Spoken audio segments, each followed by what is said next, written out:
एक से भले दो और दो से भले तीन। ये लाइन आपने फिल्म अमर अकबर एंथनी में एक गाने में सुनी होगी। लेकिन अगर कांग्रेस का गुणा गणित ठीक रहा तो अब संसद में गांधी परिवार के एक नहीं, दो नहीं, बल्कि तीन चेहरे एक साथ दिखाई देंगे। सोनिया गांधी राजस्थान से राज्यसभा सांसद होंगी, राहुल गांधी रायबरेली सीट से जीते हैं और प्रियंका वाड्रा वायनाड से चुनाव ताल ठोकने वाली है। और अगर जीती तो, और अगर प्रियंका जीत गई तो इतिहास में यह पहला मौका होगा जब गांधी परिवार के तीन बड़े चेहरे एक साथ संसद में मौजूद होंगे। लेकिन चुनावी राजनीति में प्रियंका का नाम आते ही चौतरफा सियासी संग्राम छिड़ गया है। इंडिया गठबंधन के साथ ही लेफ्ट का कहना है कि राहुल गांधी ने वायनाड की जनता के साथ नाइंसाफी की है। बीजेपी कह रही है कि यह परिवारवाद की सबसे बड़ी प्रकाष्ठा है, यानी सबूत अब देश के सामने आ गया है। तो आचार्य प्रमोद कृष्णम कह रहे हैं कि कांग्रेस को हिंदू वोटर्स पर अब भरोसा नहीं रहा है, इसलिए प्रियंका गांधी वाड्रा वायनाड जा रही हैं। तो आज इस सबसे बड़े सियासी मुद्दे पर होगी देश की सबसे बड़ी पॉलिटिकल बहस। उत्तर से दक्षिण तक परिवार का, गांधी परिवार का डबल इंजन।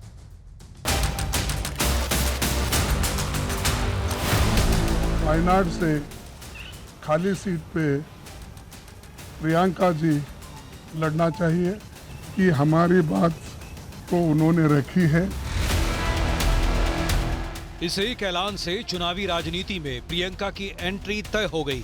प्रियंका वायनाड से चुनाव लड़ेगी, मगर मैं भी पीरियोडिकली वायनाड जाऊंगा। You have now 2 members of parliament, one is my sister and one is me।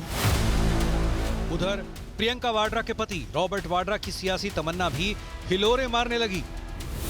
Priyanka के संसद में भाग लेने पर, उनको सांसद के रूप पर देखने पर, उसके बाद मैं शामिल हो सकता हूं। लेकिन समस्या ये है कि वायनाड सीट छोड़ने पर लेफ्ट भी कांग्रेस को कोस रही है। To keep that political morality, Rahul Gandhi should have informed the Wayanad constituency voters, because they have given him a huge majority and he did not inform this. That's an injustice to the voters of Wayanad. Congress ने प्रियंका गांधी जी को वायनाड से लड़वा करके एक बात prove कर दी है, सिद्ध कर दी है कि कांग्रेस को हिंदुओं पर भरोसा नहीं है। अब जरा चुनावी राजनीति में प्रियंका के डेब्यू पर सियासी उबाल भी देख लीजिए। कांग्रेस कोई पार्टी नहीं, एक पारिवारिक कंपनी है, ये तो आज सिद्ध हो गया। सदन में राहुल गांधी को नहीं कंट्रोल कर पा रही थी भाजपा, उसमें अब प्रियंका जी होंगी। क्या होगा हाल भारतीय जनता पार्टी का? लेकिन अगर जीत गई गलती से तो लोकसभा बड़ा इंटरेस्टिंग होगा, और लोकसभा में भाई बहन के बीच में कंपटीशन होगा, स्पर्धा होगी, ज्यादा नकारा कौन है। तो आज इसी पर होगी देश की सबसे बड़ी बहस। उत्तर से दक्षिण परिवार का डबल इंजन। तो उत्तर से दक्षिण तक परिवार का डबल इंजन। लेकिन सियासी पिच पर राहुल प्रियंका की जोड़ी का विश्लेषण। अगर प्रियंका जीती तो पहली बार संसद में गांधी परिवार के 3 मेंबर एक साथ बैठेंगे। सोनिया गांधी राज्यसभा में और राहुल और प्रियंका लोकसभा में मोर्चा संभालेंगे। कांग्रेस का कहना है कि उत्तर में राहुल और दक्षिण में प्रियंका नरेंद्र मोदी की सरकार की नींव हिला देंगे। वोट बैंक का आरोप क्यों है? वायनाड सीट पर 40% मुस्लिम और 20% ईसाई वोटर हैं। आचार्य प्रमोद कृष्णम ने इसी और इशारा किया। आचार्य प्रमोद कृष्णम प्रियंका गांधी के पूर्व एडवाइजर हैं, कांग्रेस पार्टी के वरिष्ठ नेताओं में शामिल रहे हैं और मौजूदा में कल की पीठाधीश्वर है। अभी उन्होंने किसी पॉलिटिकल पार्टी को ज्वाइन नहीं किया है। कांग्रेस के हिंदू विरोध के चलते उन्होंने पार्टी छोड़ी थी। वायनाड सीट ही क्यों? 2008 में परिसीमन के बाद अस्तित्व में आई वायनाड लोकसभा सीट। परिसीमन के बाद हिंदू वोटर की संख्या घटी और मुस्लिम वोटर बढ़े। परिसीमन के बाद लगातार 4 बार कांग्रेस यहां से जीत चुकी है। मुस्लिम लीग जो पार्टी है वो भी कांग्रेस का समर्थन करती है, इसीलिए लेफ्ट हार जाती है। यानी मुस्लिम का वोट वहां डिवाइड नहीं होता, वो कांग्रेस के पक्ष में जाता है। ये एक बड़ी एडवांटेज है। क्या है सियासी संदेश? उत्तर प्रदेश में 10 साल बाद लोकसभा चुनाव में कांग्रेस का वोट शेयर 10% के करीब पहुंचा है। यह महत्वपूर्ण नंबर है।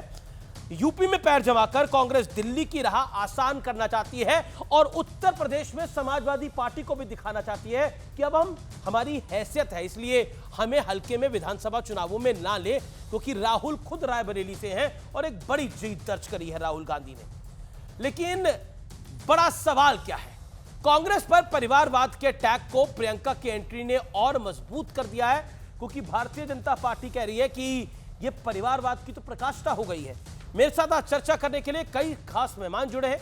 मेरे साथ विवेक श्रीवास्तव है, नेता लेफ्ट पार्टी के, डॉक्टर अनुराग भदौरिया है, प्रवक्ता समाजवादी पार्टी के, शहजाद पूनावाला जी हैं मेरे साथ, भारतीय जनता पार्टी के नेता और प्रवक्ता। तो शहजाद पूनावाला जी, ये डबल इंजन कैसा दिखाई दे रहा है आपको?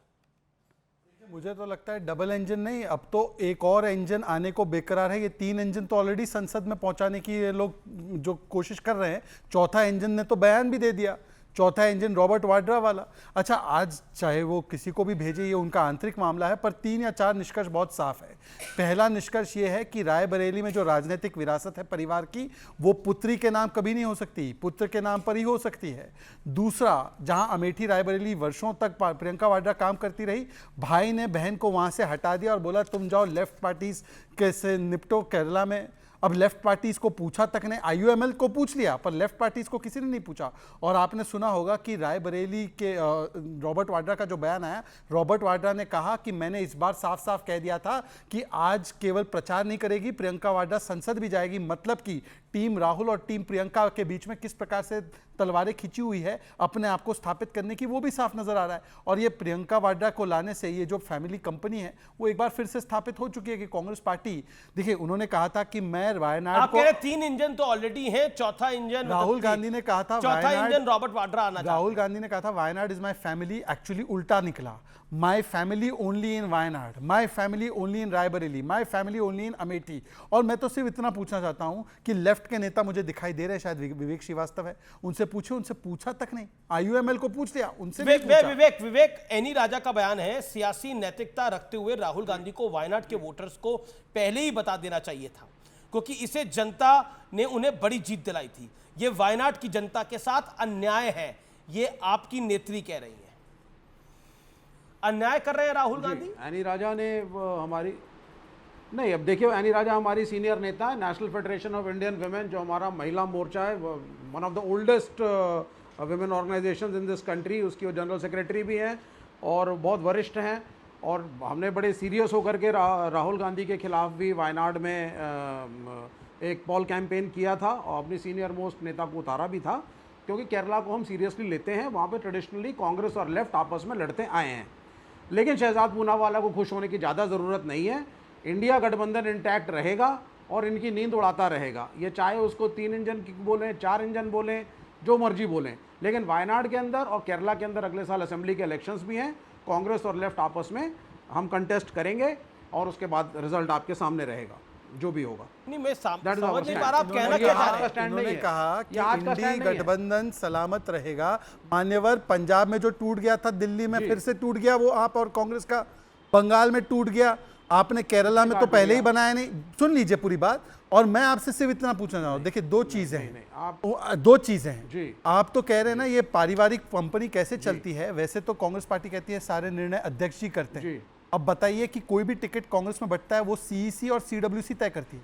क्या सीईसी सीडब्ल्यूसी बैठी? केवल 5 लोग बैठे, उसमें से 3 लोग एक परिवार के सदस्य थे जो खड़गे जी के घर पे बैठे थे। खड़गे जी, केसी वेणुगोपाल, सोनिया जी, राहुल जी, प्रियंका जी। मतलब ये निर्णय भी पारिवारिक निर्णय था। और इसी से स्पष्ट होता है कि वायनाड इज माय फैमिली नहीं, my family will be in Wayanad. और आखिरी बात देखिए, अनुराग जी भी दिखी गए। अनुराग जी को भी पता है कि यूपी में जो गलती से सीटें इनके बदौलत आ चुकी है, वो अब बाइपोल में जीतने की स्थिति में नहीं है। इसीलिए वायनाड की सीट छोड़िए। बीच में आप क्यों बोल रहे हैं भाई साहब? बात आने दीजिए, बात आने दीजिए, बात आने दीजिए। विवेक जी, आप बीच में क्यों विवेक, आपकी नेत्री राहुल के खिलाफ बोल रही है, जो आपकी बड़ी नेता है, लेकिन आप कह रहे हैं इंडिया अलायंस। अब मुंह तो खुला हुआ है, कई नेताओं का। बात मैं अपनी पूरी कर दूं। ओके, वो कह रहे हैं मुंह खुला हुआ है। दरअसल क्या हुआ है, एक तो इनका एनालिसिस बिल्कुल गलत है, ऐसे नहीं हो सकता। विवेक अपनी टर्न पे बोलिए ना, अपनी टर्न में बोलिए प्लीज। ये तस्वीरें आप देख रहे हैं, प्रधानमंत्री इस समय दशमें घाट पे हैं वाराणसी में। तीसरी बार लगातार प्रधानमंत्री के बाद वहां के मतदाताओं का शुक्रिया अदा करने गए हैं। काशी प्रधानमंत्री नरेंद्र मोदी? देखिए, जब से ये खटाखट वादा दिया था और बुरखे और बिना बुरखे की महिलाएं पहुंचने लगी उत्तर प्रदेश के कांग्रेस दफ्तर में, तो उसके बाद ये समझ गए कि समाजवादी पार्टी के दम पर कुछ सीटें आ चुकी है, परंतु वो फिर से जीतने की हैसियत नहीं है। इसीलिए रायबरेली में बाईपोल नहीं करवा सकते। अन्यथा मैं चुनौती देता हूं, रायबरेली में करवाइए ना, राहुल गांधी को बोलिए रायबरेली छोड़े और वहां पर चुनाव होने दीजिए। ये तो उनका प्रेरोगेटिव है कि कौन सा क्या छोड़े और क्या ना छोड़े। प्रेरोगेटिव है, पर ये स्पष्ट होता है कि एक सेकंड उत्तर प्रदेश डॉक्टर में उनको पता है उनकी स्थिति क्या है। ओके, डॉक्टर अनुराग भदौरिया, प्रधानमंत्री आज काशी विश्वनाथ में है, काशी में है और बनारस में है और शुक्रिया अदा कर रहे हैं वोटर्स का। और दूसरी तरफ लेफ्ट कह रहा है कि राहुल ने अन्याय कर दिया है वायनाड की जनता के साथ और प्रियंका गांधी की एंट्री होगी है देश की राजनीति में, इलेक्टोरल पॉलिटिक्स में। देखिए, मैं दोनों बातों का जवाब दूंगा। पहले मैं आदरणीय प्रधानमंत्री से आग्रह करूंगा कि आप बनारस में हैं, बनारस की गंगा में जिस तरह का पानी आ रहा है, पानी का स्तर एकदम कम होता चला जा रहा है और ऑक्सीजन खत्म हो रही है, जिससे जीव जंतु मरने की आशंका पैदा हो रही है, क्योंकि बनारस से कानपुर के बीच में 3 मिलीग्राम पर लीटर ऑक्सीजन रहती है पानी में, तभी वो पानी 5 से 6 मिलीग्राम लीटर रहता है, 1 लीटर में होता है 5 मिलीग्राम या 6 मिलीग्राम ऑक्सीजन, तभी समझो उनकी जीव जंतु सुरक्षित रहेंगे। अब 3 पे आ गया है, तो मेरा उनसे आग्रह है कि इस पे ज़्यादा बात करें, वरना बड़ा मुसीबत हो सकती है, क्योंकि पानी का जो जल प्रभाव है गंगा माँ का कम हो गया है। तो मैं कहूँगा, उनसे आग्रह करूँगा कि हमारे जल में रहने वाले जीव जंतु, उनकी जीवन हमारे लिए बहुत प्रिय है, उनकी सुरक्षा के लिए कुछ कदम उठाएं तो ज़्यादा अच्छा है। दूसरी बात, जहाँ तक भारतीय जनता पार्टी का सवाल, देखिए बड़ा अजीब सा है। मुझे तो भारतीय जनता पार्टी का कोई प्रवक्ता इतना निष्ठुर, निर्दयी और इतना कठोर हो सकता है? जिस देश के अंदर में ट्रेन हादसा हो जाए, लोगों की मौतें हो जाएं, 10 से ज़्यादा लोगों की मौतें हो जाएं, 50 से ज़्यादा लोग घायल हो जाएं, और हम इस बात पे चिंता कर रहे हैं कि कौन कहां से लड़ेगा, अरे आपको चिंता करने की क्या जरूरत है? वो कांग्रेस पार्टी डिसाइड कर लेगी किसको कहां से लड़ना है, जनता को जिताना है या हराना है, वो जनता का काम है। लेकिन जनता ने आपको अभी सत्ता पे बैठा है ना, 240 सीटें दी है ना, आप बैसाखी के माध्यम से सरकार चला रहे हैं ना, तो आपकी जिम्मेदारी, तो आप तो कहते हो कि मेरा परिवार है, देश मेरा परिवार है, और परिवार के लोगों की मौतें हुई उस पर चर्चा नहीं कर रहे, लेकिन आप यहां पे कांग्रेस के परिवार की चिंता कर रहे हैं। कमाल की बात कर रहे हैं आप। देश मेरा परिवार है, उन पे लोगों की मौतें हुई, एक शब्द नहीं बोला। आप डिबेट शुरू होने के पहले आप बात कीजिए ना। आप पार्टियों की चिंता क्यों करते हो? आप चिंता कांग्रेस की कर रहे हो, समाजवादी की कर रहे हो, टीएमसी की कर रहे हो, सीपीआई की कर रहे हो। ठीक है, आपके परिवार के लोगों की मौतें हुई हैं, उनके बारे में कब चिंता होगी जरा बता दीजिए। इसके मतलब आप राजनीति करते हो देश की जनता के साथ, राजनीति करते हैं। शहजाद जवाब देंगे। तहसीन पूनावाला भी है और प्रियंका गांधी वाड्रा, क्योंकि उनकी रिलेटिव भी लगती है, तो मुझे उनके पास जाना भी पड़ेगा। ओके, शहजाद देखिए, अच्छी बात है कि जल में जो जीव जंतु है उनके बारे में बोला। कर्नाटका में जो जीव जंतु के लिए 3 रुपए डीजल और पेट्रोल के किसान को कमर तोड़ महंगाई दे दी, वहां पर मिडिल क्लास को, कॉमन मैन को कमर तोड़ महंगाई दे दी, उन जीव जंतुओं के लिए एक भी बात नहीं बोली। अब बताइए, अनुराग जी बीच में नहीं, ये वही अनुराग भदौरिया है। मैं आग्रह करूंगा न्यूज 18 इस प्रकार से, पहले विवेक ने मुझे हैकर करने का कॉम्पिटिशन नहीं है, जो जिसका नाम मैं लूं उसका ऑडियो खोले। अभी शहजाद पूनावाला को अनइंटरप्टेड 50 सेकंड मिले, मेरा निवेदन है पीसीआर। जो अनुराग भदौरिया हर टीवी डिबेट में, अमीश के शो में नींबू, कभी मिर्ची, कभी टमाटर, कभी जिंजर, ये लेकर आकर बैठकर महंगाई के ऊपर उपदेश देते थे, आज कर्नाटका ने पेट्रोल डीजल के दाम बढ़ा दिए, अनुराग भदौरिया बोलने को तैयार नहीं। जल में जीव जंतुओं के लिए चिंता है, पर उन जीव जंतुओं क्या जो महिलाएं बुर्खा लगाकर 1-1 लाख रुपए अनुराग की पार्टी से भी और कांग्रेस पार्टी से मांग रही है, उनके वादे कब पूरे किए जाएंगे, उस पर जवाब नहीं। मैंने अपनी पार्टी की चिंता नहीं, मैंने केरला के वायनाड की जनता की चिंता प्रकट की कि जैसे प्रधानमंत्री ने जब वाराणसी और वडोदरा चुना तो उन्होंने वडोदरा की जनता को पूरा बताया। 15 मार्च को वडोदरा का अनाउंसमेंट हुआ, वाराणसी का 19 मार्च को नहीं बताया। हाँ, मैं आपको बताता हूं, झूठ है वो। 15 मार्च को वडोदरा का अनाउंसमेंट हुआ, 19 मार्च 2014 को वाराणसी का अनाउंसमेंट हुआ, और चुनाव की तिथि जी वडोदरा में 30 अप्रैल। मतलब कि प्रधानमंत्री ने पूरा बताया। बिल्कुल इसमें वायनाड की जनता को बताया क्यों? ओके, तहसीन पूनावाला, ये फेक न्यूज क्यों स्प्रेड करने का प्रयास हो रहा है कि देखिए जब 2014 में प्रधानमंत्री मोदी 2 सीटों पर चुनाव लड़े थे, तब उन्होंने भी नहीं बताया था, हम खुद कवर कर रहे थे। मैं एक चैनल का संपादक था, एडिटर था, मुझे खुद भली बात याद है कि वाराणसी की भी अनाउंसमेंट पहले हुई थी और जो गुजरात से जिस सीट पर चुनाव लड़ रहे थे उसकी भी अनाउंसमेंट पहले हुई थी। क्या आपको लगता नहीं है ये नैरेटिव बिल्डिंग मतलब 2 पैरेलल्स को ड्रॉ करने का प्रयास है? और अभी शहजाद पूनावाला, आपके भाई साहब वो कह रहे थे कि डबल इंजन क्या है, ये तो चौथे इंजन की भी तैयारी हो रही है। रॉबर्ट वाड्रा भी आना चाहते हैं पॉलिटिक्स के अंदर, क्या करिएगा? तो all in family. Thank you Amit ji, आपके शो में शिरकत करने का मौका मिला। 2 या 3 चीज़। सबसे पहले तो मैं श्रद्धांजलि देना चाहता हूँ उन 10 लोगों को, उन 10 भारतीयों को जिन लोगों की मृत्यु हुई है ट्रेन दुर्घटना में, और 2014 से लगातार 10 ट्रेन दुर्घटना हर महीने होती है। तो इस पर अगर जो हमारे रेल मंत्री है, मौजूदा रेल मंत्री पीआर करना बंद करे, स्कूटर पे घूमना, मोटरसाइकिल पर घूमना और सेफ्टी पर ध्यान रखे, वो ज़्यादा ज़रूरी है। और भाजपा इस पर बात करे। खैर उनको प्रियंका जी पे बात करना है, उनका अधिकार है, रेल दुर्घटना पे नहीं, वो ठीक है। मैं आपको वाराणसी से मिला था, हम फ्लाइट में इकट्ठा है अमित जी, और उस दिन भी मैंने आपको ये बात एयरपोर्ट पे बताई थी कि राहुल गांधी जी रायबरेली रखेगी, प्रियंका जी वायनाड से लड़ेगी। ये बात जानती थी, सबके पास था, इसे भाजपा के टीवी पे कह रही है, पहली बात। दूसरी बात, प्रियंका जी लड़ रही है, हम सबकी इच्छा है कि वो पार्लियामेंट में जाए और देश की आवाज़, कांग्रेस की आवाज़ को बुलंद करे और विपक्ष के रूप में उतरे। तीसरी बात, अगर रॉबर्ट जी जाना चाहते हैं उसमें गलत क्या है, जाए वो भी। इनको क्या इनके पेट में क्यों दुख रहा है भाजपा के? भाजपा अपनी चिंता करे ना। मोहन भागवत जी ने क्या समझाया वो उस बात को समझे, इंद्रजीत कुमार जी ने क्या समझाया उस बात को समझे। इनका आरएसएस का नहीं बन रहा और दूसरों को कह रहे क्या करना है। इनसे हमें कोई उपदेश नहीं लेना। मैं आपके शो पे छाती ठोक कर, आंख में आंख मिलाकर, ताल ठोक कर कह रहा हूं Amit ji, read my lips. Priyanka ji जा रही है पार्लियामेंट में, भाजपा को जो करना है करे, वहां जाते प्रियंका जी अच्छे स्पीचेस देगी, माननीय प्रधानमंत्री और गृह मंत्री को कॉर्नर करेगी। ये डरे हुए, इसलिए ये भौकलाए हुए। इनसे हमें कोई डर नहीं है, इनको जो करना है करे। रेल दुर्घटना की चिंता करे। ओके, डरे हुए हैं आप खौफ में हैं। देखिए, पहले तो मैं फिर से रिटरेट कर रहा हूं, मैंने कोई सवाल नहीं उठाया। सवाल उठाने वाले लेफ्ट पार्टी की एनी राजा है, जिसने कहा था राहुल गांधी पलायन कर जाएंगे, और राहुल गांधी ने पलायन किया। और जहां तक देखिए, बड़ी गंभीर स्थिति है। आपने आज हमें डिबेट रेलवे पे नहीं करने बुलाया था, आपने जो विषय रखा उस पर मैं ईमानदारी से बात रख रहा हूं। परंतु नहीं, डरी हुई नहीं। मैं उससे पहले एक वाक्य देना चाहता हूं, क्योंकि ये प्रोपेगेंडा जो फैलाया जाता है। तहसीन पुनावाला बोला कि हर महीने 10 एक्सीडेंट हो रहे हैं इस देश में। 1711 एक्सीडेंट हुए थे 2004 से 14 के बीच में। प्रतिवर्ष 170 एक्सीडेंट होते थे। आज उसमें 60 से 70% की गिरावट है। रेलवे बजट में सेफ्टी के लिए 8 लाख करोड़ खर्च हो रहा है, जहां पे 1 लाख करोड़ खर्च होता था। परंतु तहसीन पुनावाला प्रोपेगेंडा फैलाना है तो फैलाते रहिए। परंतु मैं पूछना चाहता हूं, तहसीन पुनावाला, जब मल्लिकार्जुन खड़गे एक साल में 10 एक्सीडेंट उनके हुए और रेलवे में 100 से अधिक लोग मारे गए, कितनी बार आपने श्रद्धांजलि अर्पित की? जरा अपना ट्विटर टाइमलाइन खोल के बता देना। आज वो विषय नहीं है, आपने क्योंकि छेड़ा तो मुझे ये फैक्ट्स रखना पड़ा। पर मैं तहसीन से पूछना चाहता हूं, एनी राजा जो है उसके पेट में क्या दर्द है, बताइए। जवाब तहसीन, जवाब। एनी राजा के पेट में क्या दर्द है? तहसीन, क्विक रिएक्शन। नहीं, एनी राजा राहुल गांधी जी के खिलाफ उन्होंने चुनाव लड़ा था, तब भी हार गई और अब प्रियंका जी के खिलाफ भी हारेगी।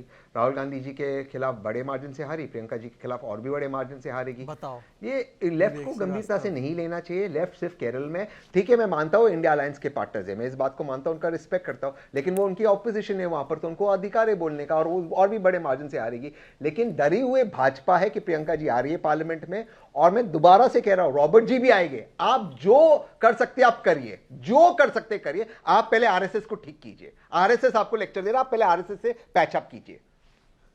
देखिए, ये तो अच्छी बात है कि अब जो लोग आरएसएस को अनेकों प्रकार की गालियां देते थे, आज उनके लिए परम पूजनीय सरसंघचालक जी का बयान भी कितना महत्व रखता है। तो मुझे लगता है ये बदलती हुई तस्वीर अच्छी है। आरएसएस की सारी बातों से फिर इत्तेफाक रखिए ना आप। और दूसरी बात मैं आपसे इतना पूछना चाहता हूं, तहसीन पुनावाला, आप लोग तो कहते हैं ना हमारी पार्टी लोकतांत्रिक तरीके से बैठती है, बात करती है, चर्चा करती है। सीडब्ल्यूसी और सीईसी की मीटिंग कब हुई प्रियंका का टिकट तय करने? जवाब ये इसका शार्प रिप्लाई। देखिए, बीजेपी एक आरोप लगाती है कि आप परिवारवादी पार्टी है, और परिवारवादी पार्टी होने के नाते अब फैसले भी परिवार ही ले रहा है।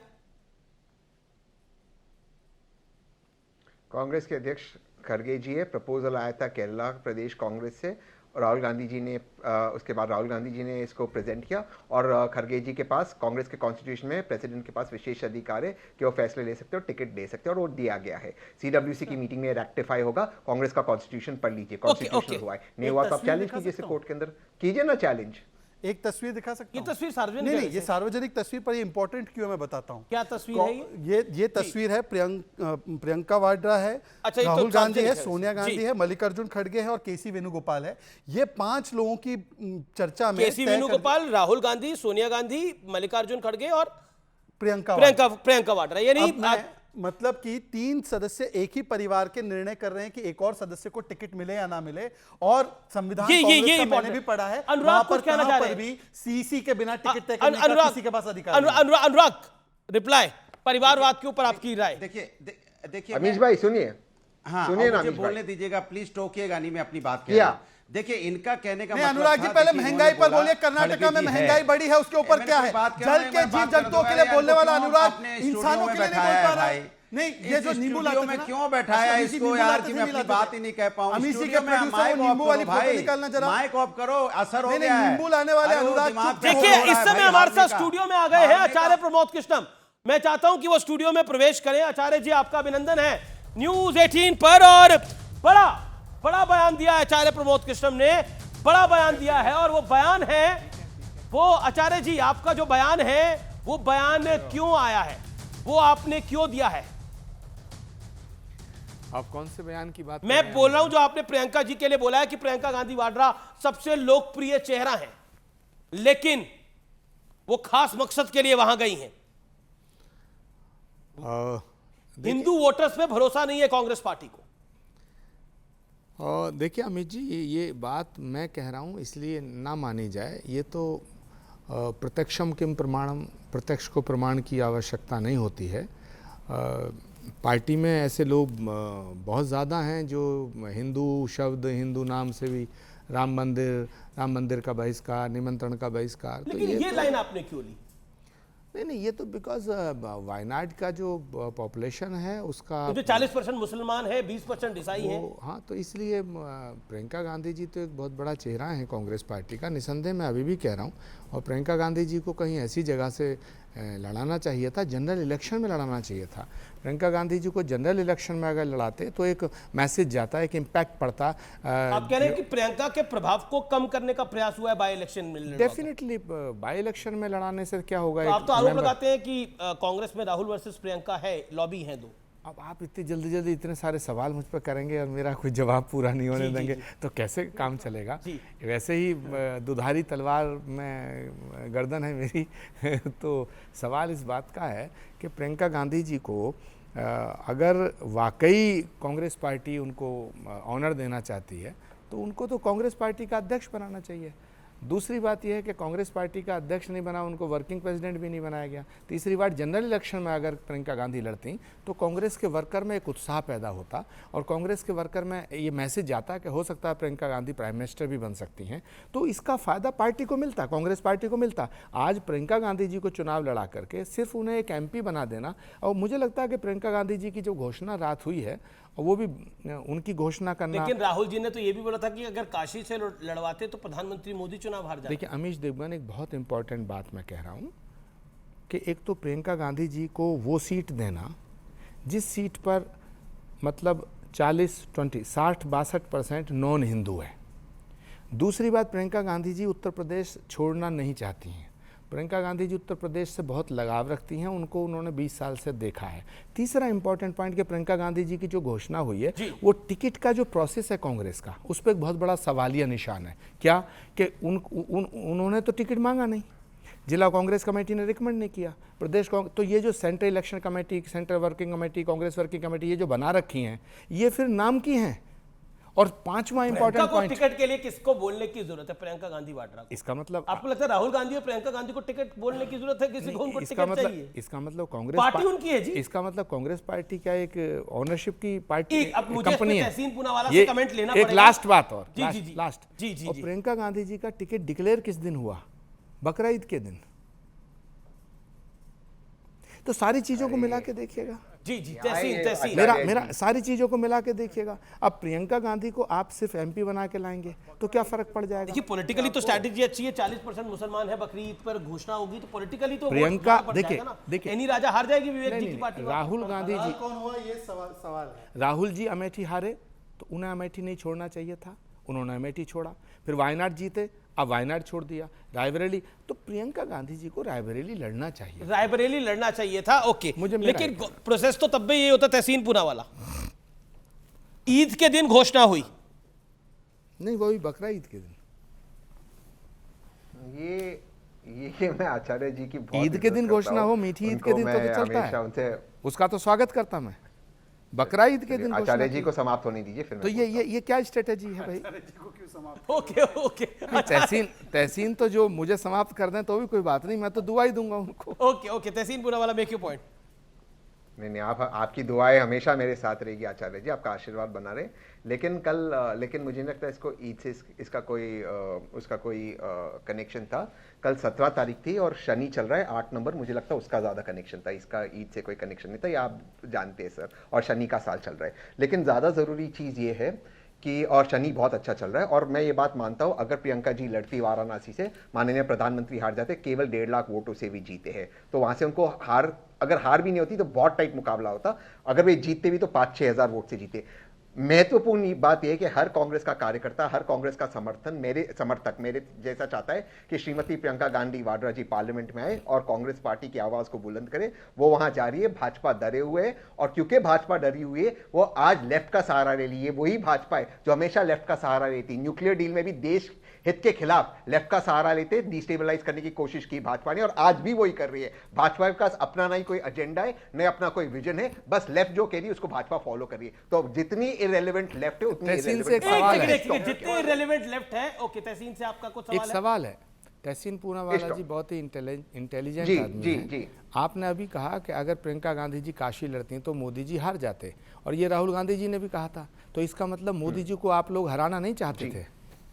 जी, ये तो आप इन्हीं को फंसा रहे हैं। लेकिन अजय राय ने, मैं बता रहा हूं, अब आप अजय राय ने बहुत अच्छी फाइट दी, और एक नहीं मैं बता रहा हूं, आप तो सवाल का सीधा जवाब देने के लिए जाने जाते हो। हराने के लिए सीधा ही जवाब दे रहा आचार्य जी, आप ही से सीखा हो। बिल्कुल उनको हराना था। ये बात तय हुई कि प्रियंका जी रायबरेली और अमेठी पे फोकस करेगी, और अजय राय जी वाराणसी से लड़ेंगे। और एक टाइम पर माननीय प्रधानमंत्री ट्रेल भी कर रहे थे 11,000 वोटों से, तो फाइट अच्छी हुई। और अगर अनुराग भदौरिया भी काफी देर से इंतजार कर रहे हैं, अनुराग जी को भी सुन लीजिए ना, उनको देखिए रायबरेली में अगर कांग्रेस पार्टी जीती है तो अनुराग भदौरिया की पार्टी का भी बहुत बड़ा हाथ है। नहीं, कांग्रेस उन्हें भूली जा रही है, आप सब भूले जा रहे हैं उनको। नहीं, अनुराग भदौरिया जी की पार्टी की वजह से ही कांग्रेस की सीटें आई हैं। माफ करना, अगर 2027 का चुनाव होगा और समाजवादी पार्टी ये घोषणा कर दे कि 400 सीट समाजवादी लड़ेगी, तो कांग्रेस की क्या हालत होगी? कांग्रेस के सपने उत्तर प्रदेश में बहुत बड़े बड़े हो चुके हैं। अब वो कह रहे हैं कि हम तो 100 सीटों से, मगर मेरे सवाल का जवाब तहसीन ने नहीं दिया। जी कोशिश करेंगे। मेरे डॉक्टर अनुराग भदौरिया, जो यहाँ पे चर्चा चल रही है, जो अनुराग भदौरिया जो चर्चा चल रही है वो ये है कि परिवारवाद, मतलब प्रियंका गांधी वाड्रा को भी टिकट लेने के लिए किसी से पूछना पड़ेगा क्या? वो तो वन इन फैमिली है। अब जैसे डिंपल जी को थोड़ी पूछना पड़ेगा, टिकट है तो उनको तो मिलेगी, या धर्मेंद्र यादव बहन को तो टिकट मिलेगी। ये तो परिवार के लोग। आप मुझे बोलने दीजिएगा, कम से कम 2 मिनट बोलने दीजिएगा, आपकी कृपा होगी, अगर आपकी बैटिंग सब ठीक हो गई हो तो। देखिए, सवाल यह है कि पहला सवाल जो था उसका जवाब नहीं मिला। बीजेपी के प्रवक्ता ने क्या बोला, अगर आज डिबेट रेल एक्सीडेंट पे होती तो हम बोलते। आज कमाल की बात कर रहे हैं, अगर हम कहीं जाएंगे और ये पता चलेगा कि किसी के परिवार, मेरे परिवार में कोई हादसा हो गया है, तो क्या हम वो फंक्शन अटेंड करेंगे, या वहां कहेंगे कि नहीं हम तो यहाँ आए थे फंक्शन अटेंड करने, ये बात करने, अभी वो बात नहीं करेंगे, परिवार में जो हादसा हो गया। ये बीजेपी के प्रवक्ता हैं। सोचिए, ये कह रहे ट्रेन हादसा हो गया, अभी ये विषय नहीं है आज का। ट्रेन हादसा हो गया मतलब कोई विषय नहीं है भारतीय जनता पार्टी के लिए। विषय क्या है इनके लिए कि कौन कहां से लड़ेगा, ये विषय उसकी इंपॉर्टेंट है। लेकिन वो कहते हैं पूरा देश मेरा परिवार है, और परिवार में 10 से ज्यादा लोगों की मौतें होंगी, 50 से ज्यादा घायल हो गए। ये मेरा विषय नहीं, आज का विषय नहीं है, आज इस पे चर्चा नहीं होगी। कमाल की बात है। चलिए, चेहरा तो जनता ने देख लिया कि ये भारतीय जनता पार्टी का असली चेहरा है। अब दूसरी बात, जहां तक परिवारवाद की बात कर रहे हैं, भारतीय जनता पार्टी में परिवारवाद, एक वाक्य दे दीजिए, इसी पे एक वाक्य दे दीजिए, उसके बाद चलते रहिए ना आगे। एक वाक्य दे दीजिए ना यहाँ पर, एक वाक्य दे दीजिए। अमित जी, एक जनता ने देख लिया है, जनता ने देख लिया है, झूठ बोलने वाले कहते हैं देश मेरा परिवार है। अमित जी, ये मत होने दीजिए, एक वाक्य मुझे दे दीजिए। ओके शहजाद पूनावाला, अब आपने अपनी बात को 1.5 मिनट रख लिया। अब शहजाद पूनावाला के 30 सेकंड है। शहजाद पूनावाला, एक वाक्य मुझे दे दीजिए। अच्छा ठीक है, ही वांट्स टू रिस्पॉन्ड।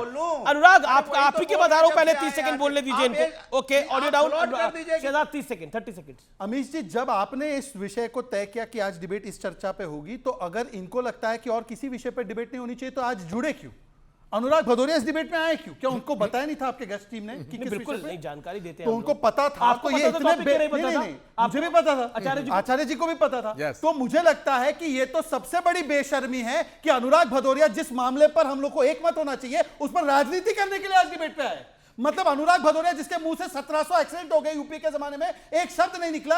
आज अनुराग भदौरिया शुद्ध रूप से लोगों की मौत हुई है, रेलवे में एक्सीडेंट हुआ है, उस पर राजनीति करने के लिए आए। और जो अनुराग भदौरिया को जन सामान्य का सवाल पूछा जा रहा है कि क्यों वहां पर 3 रुपए डीजल बढ़ा, उस पर जवाब देने के लिए तैयार नहीं है। अनुराग भदौरिया यह बताने के लिए तैयार नहीं है कि 1 लाख रुपए कब जमा होंगे महिलाओं के अकाउंट में। वो जन समस्या है, उस पर बोलने को तैयार नहीं है। मतलब शुद्ध राजनीति करने के लिए अनुराग भदौरिया जी आज डिबेट में आए हैं। अनुराग ये उनका असली चेहरा आज उजागर अनुराग होता है। भदौरिया क्या प्योर पॉलिटिक्स करने के लिए आए हैं? क्योंकि ट्रेन हादसा हुआ वो दुखद है और उसकी संवेदना नहीं, अब है। डीजल पेट्रोल भारत के का नाम पर शासन, बोले। भारत की अब सरकार, डीजल पेट्रोल के रेलवे नाम पर। मिनिस्टर अश्विनी वैष्णव जो वहां पर काम कर सकते थे वो कर रहे हैं। हमने खुद देखे दृश्य, अश्विनी वैष्णव किस तरह से एक बाइक पर पीछे बैठ के जा रहे हैं और वहां पर मदद करने का पूरा प्रयास कर रहे हैं बतौर रेलवे मिनिस्टर। मेरा प्रश्न आपसे ये है डॉक्टर अनुराग भदौरिया कि ये जो परिवारवाद की बेला है, इसके ऊपर डबल इंजन है, ट्रिपल इंजन है या इंजन ही चौगुना है?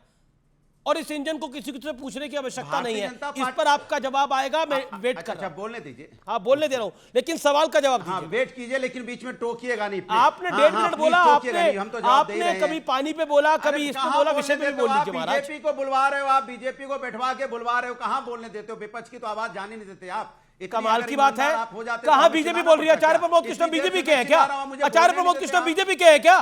कैसे पूना वाला बीजेपी के हैं क्या? विवेक श्रीवास्तव बीजेपी के हैं क्या? आप बीजेपी के हो क्या?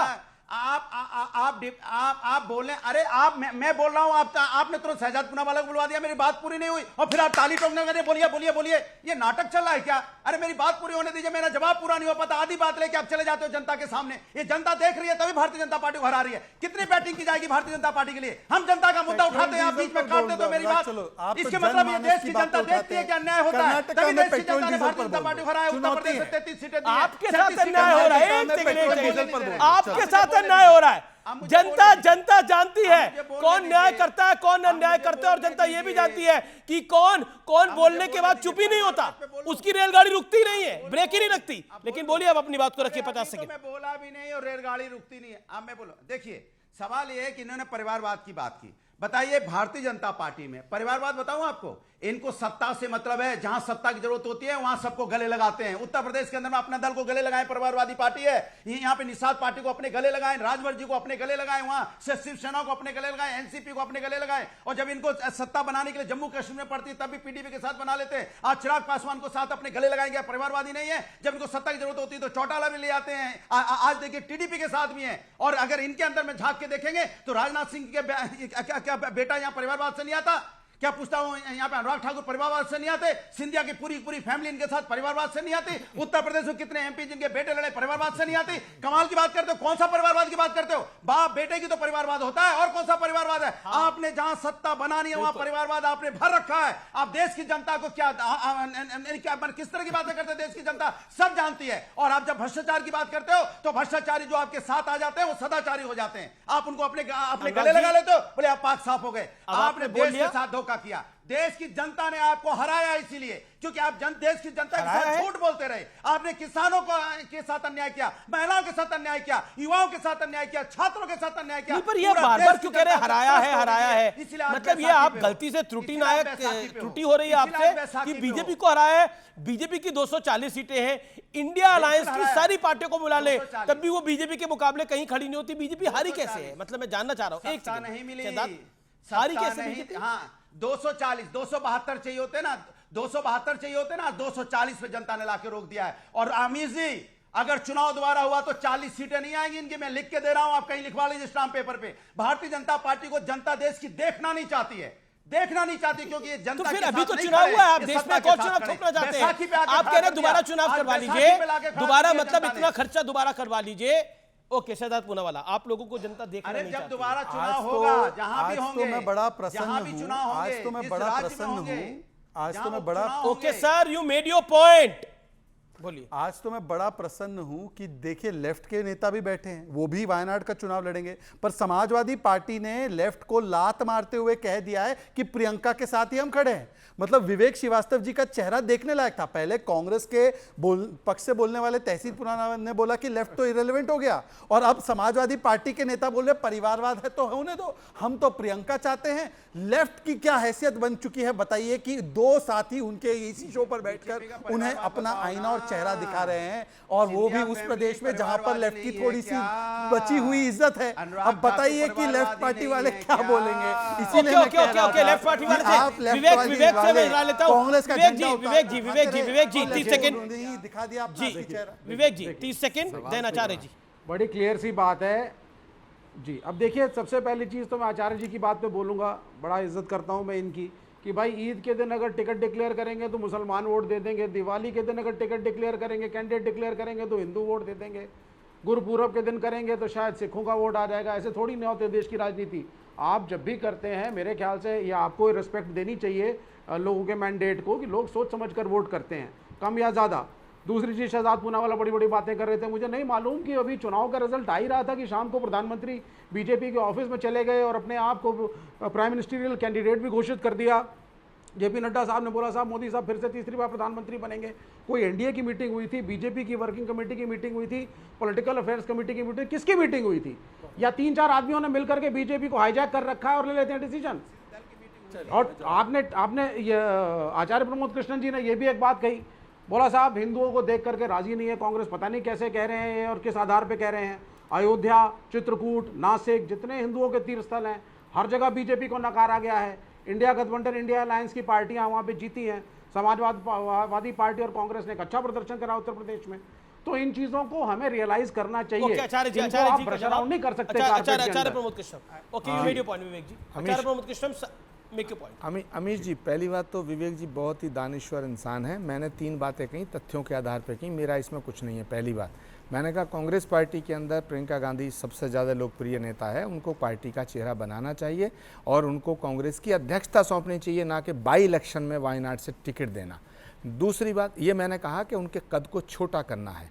दूसरा मैंने उठाया कि 60% नॉन हिंदू है वायनाड में, 60% नॉन हिंदू। ये फैक्ट है, ये तथ्य है। ये मेरे कहने से और विवेक जी आपके कहने से बदलेगा नहीं। तो वहाँ का टिकट देना और वो भी बकरा ईद के दिन टिकट डिक्लेयर करना, ये 3 बात में से मेरी कौन सी बात है? ये तो हुआ है, उस पर मैं क्या टिप्पणी नहीं करूं।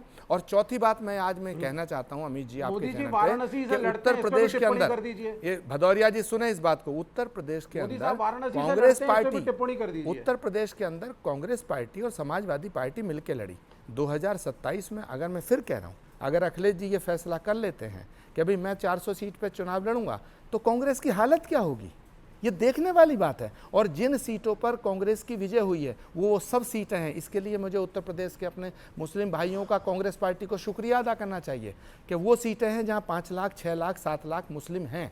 कैराना, सहारनपुर, संभल, मुरादाबाद, यहाँ सब में आरामपुर 7 लाख, 8 लाख, 9 लाख तक मुस्लिम वोट हैं। तो कांग्रेस को वाकई शुक्रिया अदा करना चाहिए, सिर्फ मुसलमानों के वोट से कांग्रेस पार्टी की सीटें आई है। इसलिए मुझे लगता है कि कांग्रेस पार्टी ने ये फैसला लिया है। की राजनीति को समझते हैं, उत्तर प्रदेश में हिंदुओं का बंटवारा हुआ और मुसलमान का एक पुष्ट वोट कांग्रेस पार्टी को पड़ा या सपा को पड़ा? नहीं, हिंदुओं का बंटवारा नहीं कहिए, हिंदू गफलत में थे कि हम तो जीत ही जाएंगे, और वो गफलत में रहेंगे तो 2027 भी जीत जाएंगे। वो गफलत में थे और उन्होंने वोट ही पोल नहीं किया। और मुझे लगता है, लास्ट 10 सेकेंड, मुझे लगता है कि कांग्रेस पार्टी ने इन्हीं बातों को ध्यान में रखते हुए वायनाड सीट पे प्रियंका जी को उतारा है।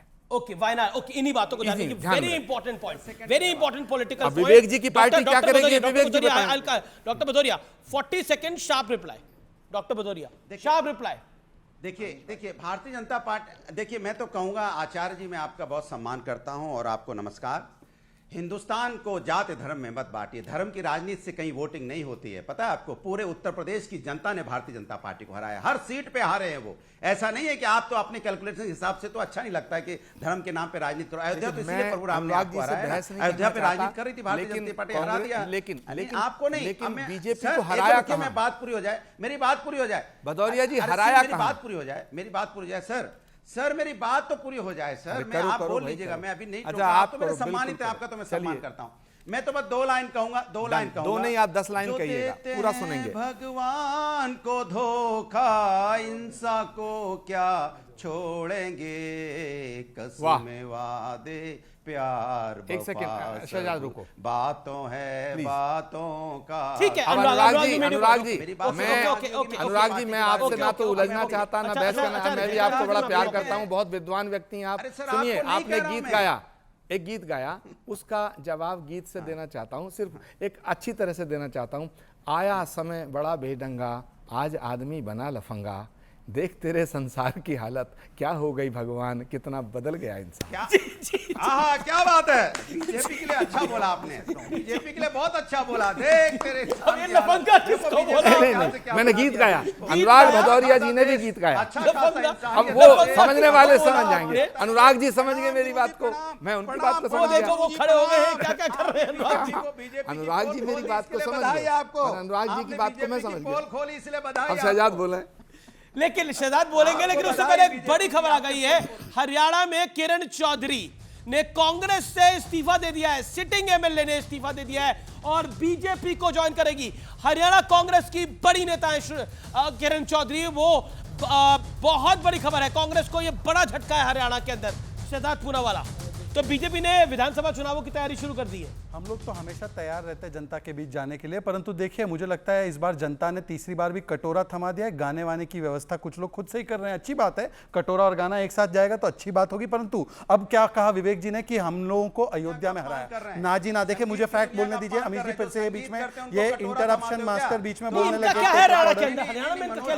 मैं बताता हूँ सारी चीजों को। समाजवादी पार्टी का हरियाणा में तो फिलहाल कुछ नहीं है। बड़ी खबर है, किरण चौधरी कांग्रेस का दामन छोड़कर बीजेपी को ज्वाइन कर सकती है। हरियाणा में कांग्रेस को यह बहुत बड़ा झटका है।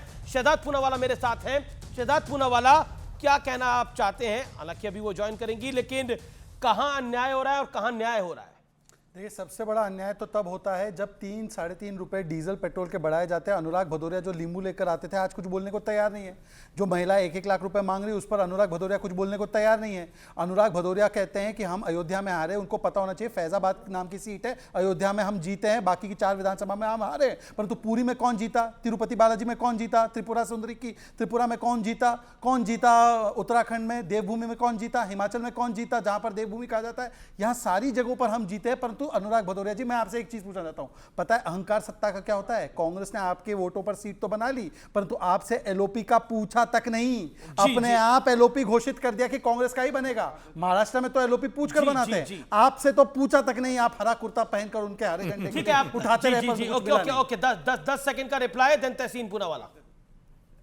देखिए मैं तो भारतीय जनता पार्टी से हाथ जोड़ के रिक्वेस्ट करूंगा। उत्तर प्रदेश में आपकी सरकार है, मध्य प्रदेश में भी है, उत्तराखंड में भी है, तो आप एक काम कीजिए, यहाँ 30 रुपए डीजल पेट्रोल कर दीजिए प्लीज। आपकी सरकार, महंगाई का विषय उठाओ, आप अपनी सरकारों में दाम बढ़ाओ, आप कर्नाटक के लोगों को उत्तर प्रदेश में फायदा मिलेगा। यही आपकी विषय में आ जाते हैं, लेकिन दाम कर्नाटक में बढ़े हैं जहां कांग्रेस की सरकार है, और 30 रुपए डीजल उत्तर प्रदेश में कर दिया जाए। लेकिन ये कमाल का लॉजिक है। लेकिन एक बात, Tehseen Poonawalla on screen, no one else. Tehseen Poonawalla, जो बात आचार्य जी ने बोली उस बात को में फैक्ट्स हैं कि वायनाड में मुस्लिम वोटर्स की संख्या 40% है, क्रिश्चियन 20% है, और कांग्रेस को वहां मुस्लिम लीग का समर्थन भी है, तो एक एडवांटेज है बड़ी। नहीं, मुझे लगता है ये आंकड़े ठीक नहीं है। आई थिंक 51% हिंदू वोटर्स है, 49% बाकी, बट उससे क्या फ़र्क पड़ता है? और मुझे ये बात समझ में नहीं, मैं आचार्य जी की बहुत रिस्पेक्ट करता हूँ कि आचार्य जी को कैसे पता चला कि 40 के जितने भी मुसलमान वोट है वो कांग्रेस को गए। देखिए ईवीएम में जो वोट होते हैं, अमित जी आप भी जानते हैं, मैं भी जानता हूँ, सीक्रेट वोट होता है। ये मुसलमान वोट कांग्रेस को गए, ये इलेक्शन कमीशन को नहीं पता, ये सिर्फ आचार्य जी और भाजपा के समर्थकों को कैसे पता? मुझे ये समझ में नहीं आता, बड़ी विनम्रता से मैं पूछता हूँ। ये सारे सेफोलॉजिस्ट करते, ओपिनियन पोल वाले करते, आचार्य जी कर रहे। वोट तो आपका सीक्रेट होता, कौन कहता है कि मैंने वोट किसको दिया? ये यादव वोट यहाँ गए, दलित वोट यहाँ गए, ब्राह्मण वोट यहाँ गए, कैसे पता चल रहा है? ओके, मैं एक सेकंड। अनुराग भदौरिया हर डिबेट में कहते हैं हिंदुओं ने हरा दिया अयोध्या में, ये कहां से कहते हैं? ओके, ये कि भी उन्होंने point है, अयोध्या ये में point हरा दिया जबकि अयोध्या में हम कौन? जीते हैं, ये कहां से अनुराग मैं उसका भदौरिया? जवाब देता सवाल हूं। पूछा गया, आचार्य जी से सवाल पूछा गया, आचार्य मैं जी उसका जवाब जवाब देता हूँ, मैं उसका जवाब। देखिए तहसीन भाई, बहुत आप एक अजीब सा सवाल कर रहे हैं। ये तो पोलिंग के बूथ से पता चल जाता है। तो हालांकि मैं उस गंभीरता, उस गहराई में नहीं जाना चाहता। पोलिंग बूथ जहां होता है, मान लीजिएगा 1000 वोट हैं, 900 वोट एक तरफा पड़ा, वो तो रिकॉर्ड पे है, आप नेट से चेक कर सकते हैं, इलेक्शन कमीशन की वेबसाइट पे। पर मैं अभी इस विषय पर नहीं जाना था, जो मैंने कहना था कह दिया। मुझे सिर्फ 2 बातें कहनी है। पहली बात अमीश देवगन, कि अयोध्या न कभी हारी है और न कभी हारेगी। किसी भी राजनीतिक दल का कोई यदि प्रत्याशी हारता है तो वो पार्टी का प्रत्याशी हारा है, और वो भी लोकसभा फैजाबाद में बीजेपी का कैंडिडेट हारा है। किसी भी राजनीतिक दल के कैंडिडेट का हारने से अगर ये कहा जाए कि अयोध्या हार गए, माफ करना, अगर अयोध्या हार गए तो सनातन हार जाएगा, और सनातन कभी हार नहीं सकता है। ना अयोध्या हारी है, ना अयोध्या हारेगी। तहसीनपुरा वाला जी नहीं, अयोध्या बिल्कुल, मैं आचार्य जी से इत्तेफाक था, अयोध्या ना हार सकती ना हारेगी।